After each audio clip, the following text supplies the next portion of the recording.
The moment the trucks rolled in, something felt wrong in a way no one could quite explain. It wasn't the noise or the size of the delivery, but the confidence behind it. Broad daylight, no rush, no armed escort making a show of force. Just Frank Lucas stepping into Bumpy Johnson's territory as if the streets themselves had invited him. Conversations stopped mid-sentence. Men who had seen everything leaned back, eyes narrowing. In Harlem, moves like this were never accidental. Every box, every step, every pause carried meaning. The question wasn't what was happening, but why it was happening now. Crates began to unload slowly, deliberately. Food, drinks, enough to feed a small army.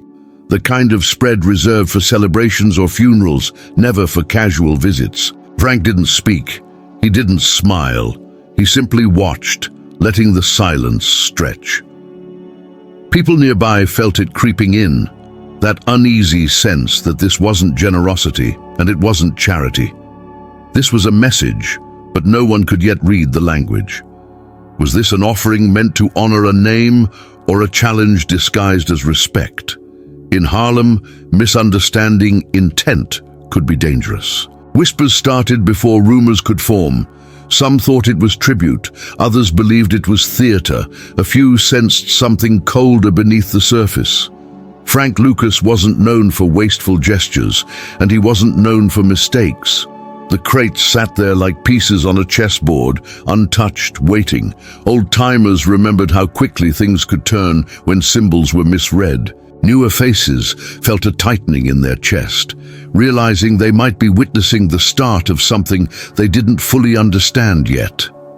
Before this goes any further, if stories about power, unspoken rules, and moments that change everything are your kind of content, take a second to subscribe to the channel now. These are the kinds of stories that don't just entertain, they stay with you. And what happens next in this one is exactly why. Frank finally stepped forward, not to address the crowd, but to stand beside the crates. Up close, the quality was undeniable. This wasn't excess, it was precision, the kind that forces people to reconsider their assumptions. A few men exchanged looks, realizing too late that this wasn't about food at all. It was about memory. About names that still carried weight long after voices went quiet. The air shifted, heavier now, charged with expectation. No one touched anything.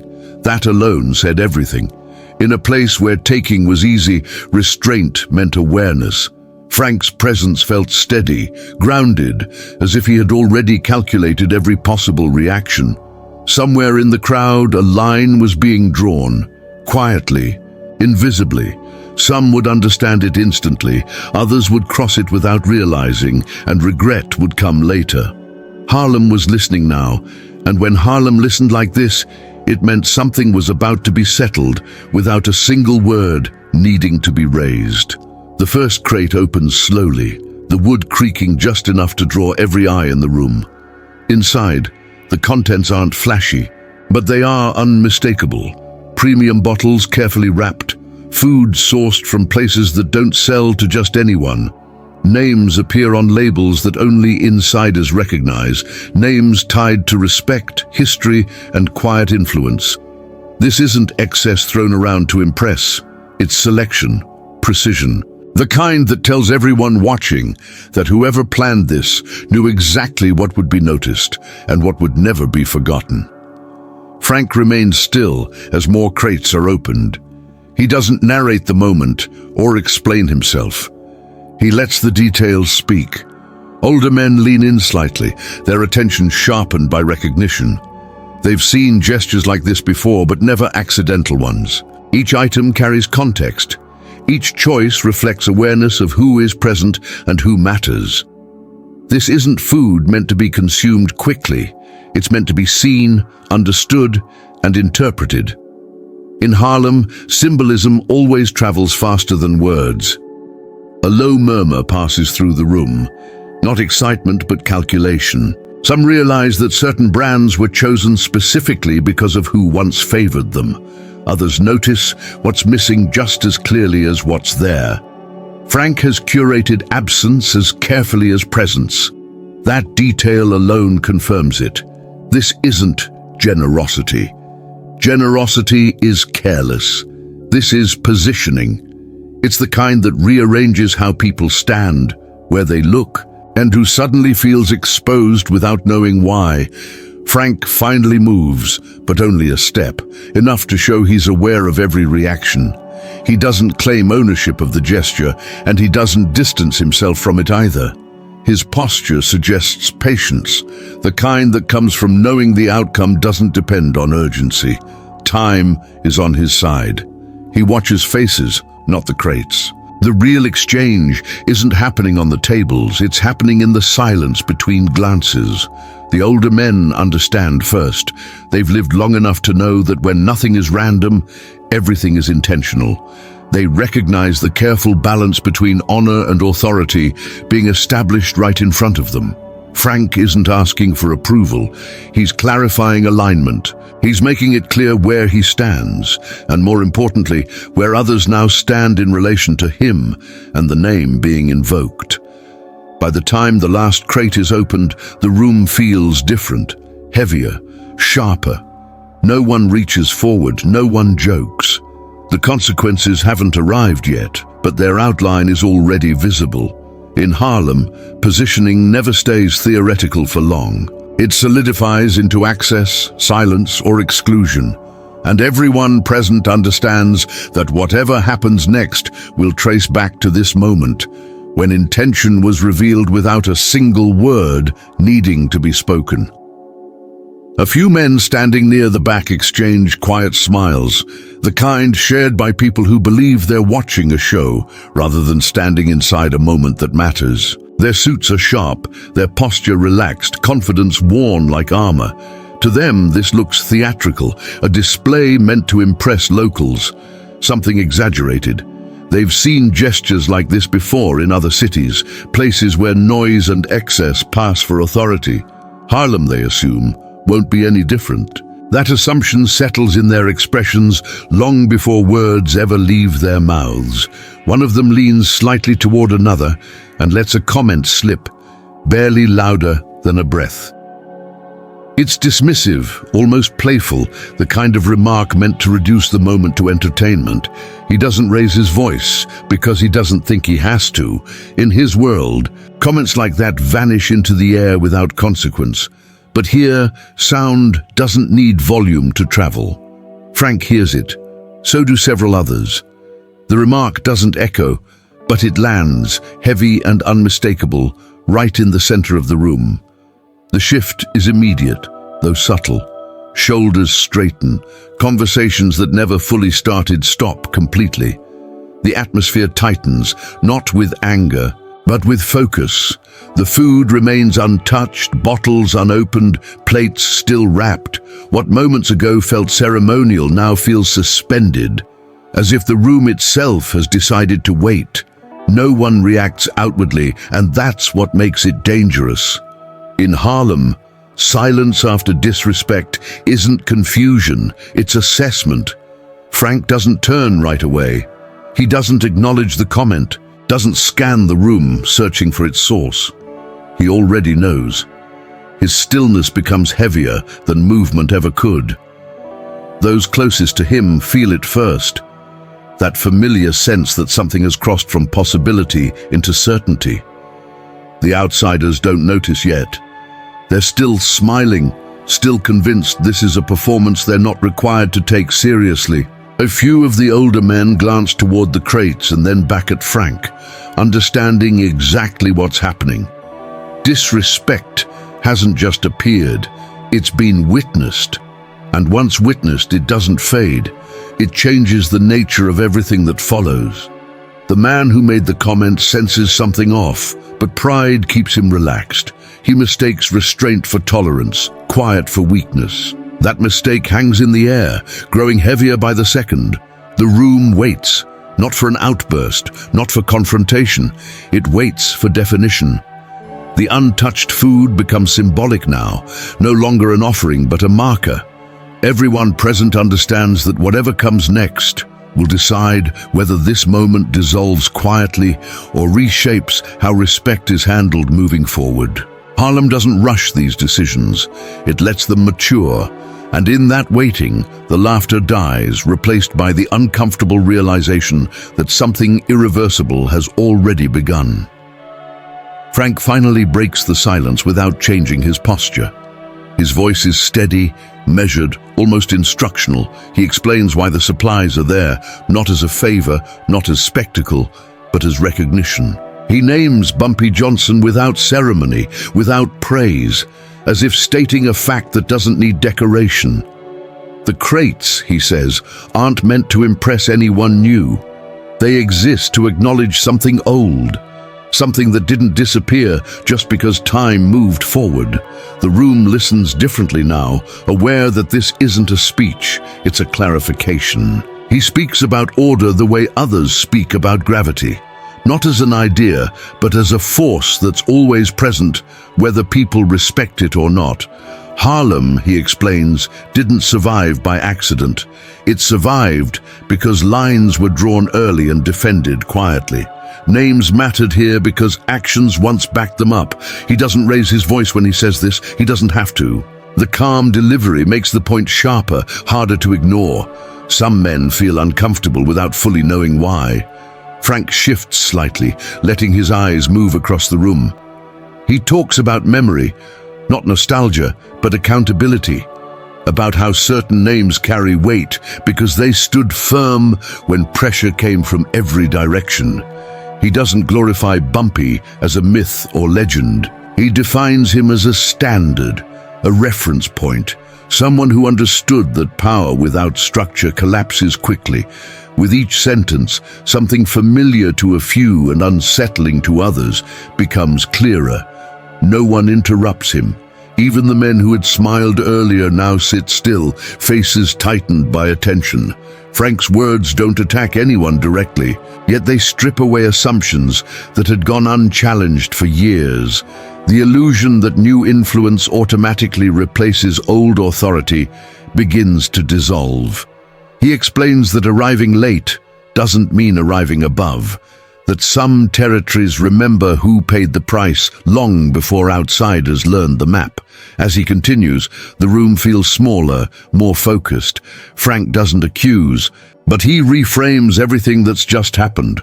The food isn't generosity, the drinks aren't celebration, they are reminders of boundaries, of context, of respect that doesn't need permission to exist. His voice remains even, but each word closes a door someone thought was still open. That realization spreads quietly, person by person.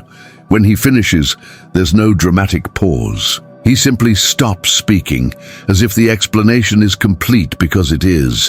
What lingers isn't tension, but clarity. Several men lower their eyes, not in submission, but in recognition. Whatever illusions they walked in with no longer apply here. Frank hasn't threatened anyone. He hasn't demanded agreement. He's done something more final than that. He's defined the rules and reminded everyone that they were never new. Frank doesn't raise his voice or turn toward the men who laughed. He doesn't correct anyone publicly.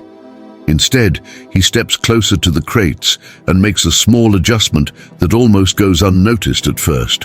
One of the boxes is sealed again, the lid pressed down with care. The sound is soft, wood meeting wood, but it cuts through the room more sharply than any argument could. He doesn't explain the gesture. He doesn't need to.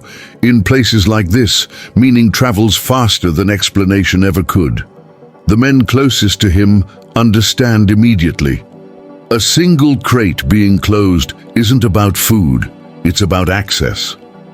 Something that was available seconds ago no longer is. The room recalibrates around that realization. Eyes shift, postures change. What looked like abundance now feels selective. Frank hasn't taken anything away loudly, but he's redefined who this moment includes. The subtlety of it is what makes it effective. No one can accuse him of hostility, yet no one doubts the intention. One of the Mafia men opens his mouth as if to speak, then stops. He senses it too late. This is no longer an exchange of opinions. It's not a space for commentary or humor. The invitation that existed when the trucks arrived has been quietly withdrawn. And once withdrawn, it doesn't return the same way. The laughter from earlier feels distant now, almost embarrassing. What replaced it is awareness, the uncomfortable kind that arrives when leverage shifts without warning. Frank remains composed, his movements unhurried. He doesn't look at the crate he closed again. That part is done. His attention returns to the room, but not in challenge. In confirmation, the decision has been made, and decisions like this don't require enforcement in the moment. They change future behavior. Everyone present understands that what happens next won't involve raised voices or dramatic exits. It will involve who gets called, who gets answered, and who suddenly stops being included. The older men watch in silence, recognizing the precision of the move. This is how order has always been maintained here, not through chaos, but through adjustment. A door isn't slammed, it's simply no longer unlocked. The Mafia men feel it settling in their chest, the realization that pushing further would only confirm their exclusion. Frank hasn't embarrassed them. He's done something far worse in their world. He's made them irrelevant to the outcome. By the time the moment passes, the room has accepted the new shape of things. Nothing outward has changed, yet everything has. The closed crate sits there like punctuation at the end of a sentence no one can revise.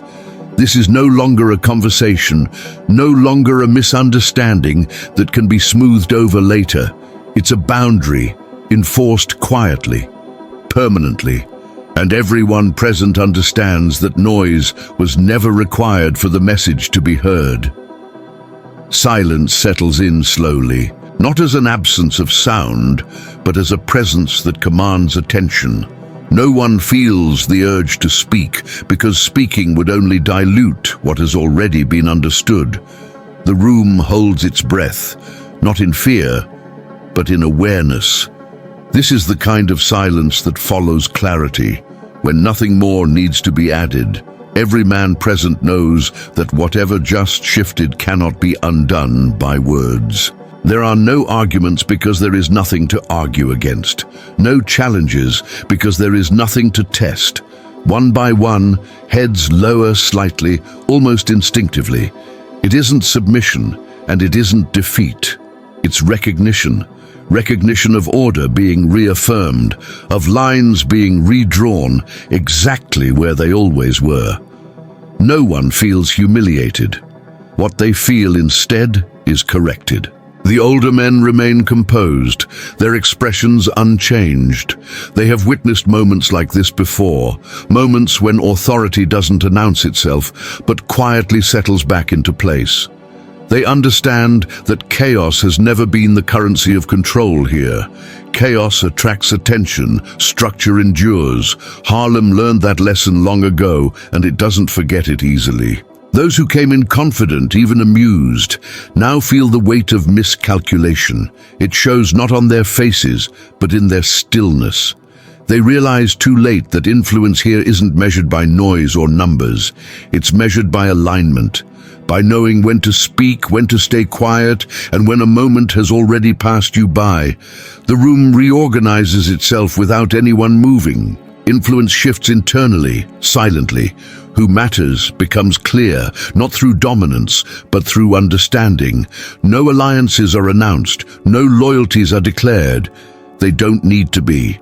Everyone present knows exactly where they stand now, even if they don't like the answer. This is how territory is truly defended, not with raised voices or visible force, but with a structure so ingrained that it requires no explanation. The rules don't feel imposed because they aren't new. They've simply been remembered. Anyone who needs them explained is already out of place. A few men glance toward the door, not because they're being pushed out, but because they sense it themselves. Belonging here isn't granted, it's recognized. If you don't feel it, you won't force it. Harlem doesn't expel misunderstanding loudly. It lets it fade away on its own. When the moment finally loosens its grip, Nothing looks different on the surface. Yet everyone knows the room is no longer the same. Something has been settled without conflict, enforced without threat. And the men who understand that remain seated calmly, knowing that real authority doesn't need to be proven again once it's been made unmistakably clear.